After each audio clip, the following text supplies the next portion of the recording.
आजादी का Amrit Mahotsav.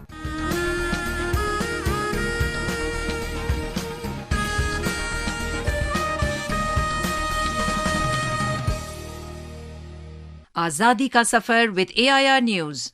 Birth of a Nation. India's glorious freedom struggle is one of the greatest struggles the modern world has ever witnessed. AIR News brings you a glimpse of the struggle every day.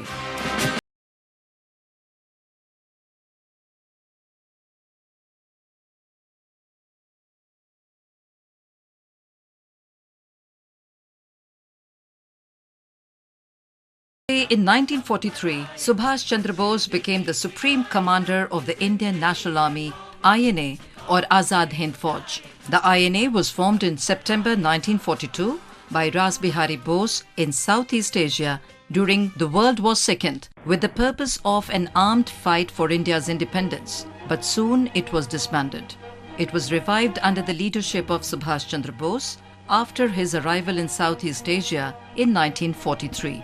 It was in early 1943 that Bose recognized that Southeast Asia, with its large overseas Indian population, was the fertile ground for establishing an anti-colonial force to fight the British.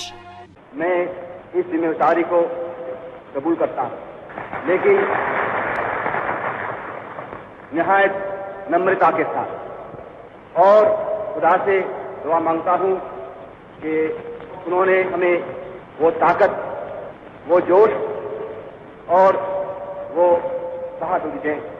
In January 1943, the Japanese invited Bose to lead the Indian nationalist movement in East Asia. 旧インド仮政府師範スバス・チャンドラ・ボース氏は空路ビルマに到着。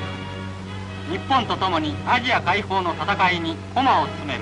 Subhash Chandra Bose was one of India's most prominent nationalist leaders who advocated armed struggle as the only way to free India. I do not know how many of us who are going to participate in the coming battles will survive to see India free. But whether we survive or not, whether we individually live to see India free or not, we are confident that India shall be free.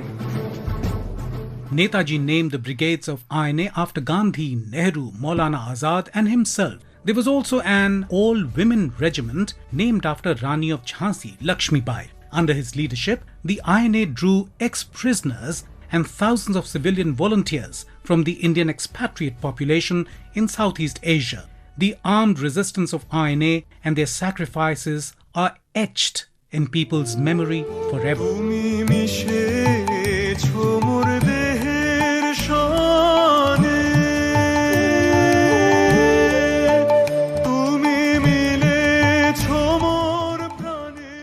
25th August is also important in the history of the Indian freedom struggle because it is the birth anniversary of the famous freedom fighter Ganapati Agraharam Annadurai Ayyar Natesan. He was born in 1873 in Tanjavur. In 1900, he started the Indian Review, a monthly publication in English. The paper covered mostly nationalistic themes. When Mahatma Gandhi visited Madras for the first time since his arrival in India in 1915, he stayed at Natesan's house for almost a month. G.A. Natesan, who was a prolific writer and a journalist, established his own publishing company in 1897. He was a well-known publisher of Gandhian literature, including speeches and writings of Bapu. That brings us to the end of this episode of Azadi Ka Safar with AIR News. See you in the next episode tomorrow.